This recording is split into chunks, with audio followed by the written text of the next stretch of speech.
Kasabay ng dagsa ng mga deboto ng Poong Nazareno ang pagdating naman sa first aid stations ng mga nasugatan o may iniindang sakit. May ulat on the spot si Ian Cruz. Ian?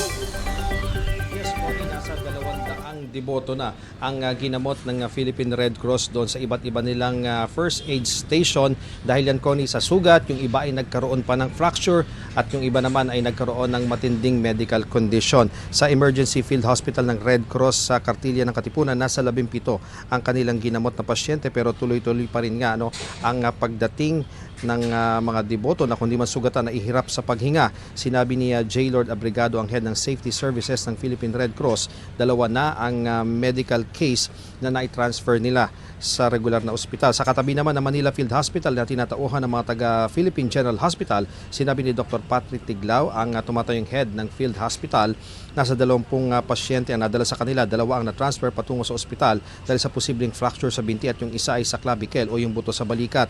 Kalahati ng tiningnan ng mga taga-PJs ay dahil sa muscular o skeletal complaints. Nag-surge daw ang kaso ng matenga sa Orosa ang Andas bandang alas 6 ng umaga.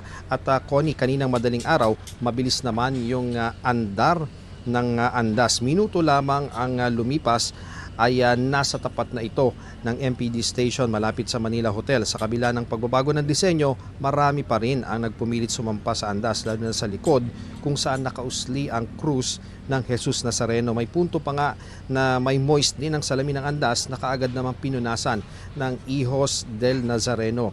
Sa prosesyon, Connie, iba't ibang deboto ang ating nakilala. May matanda na hindi alintana ang edad, matuloy lang ang kanyang panata. May magulang naman nakasama pa ang anak na nakastroller para maaga pa lamang daw ay mamulat na sa pamamanata. At may PWD na putulang paa pero hindi raw dapat panghinaan ng loob sa kanyang pamamanata.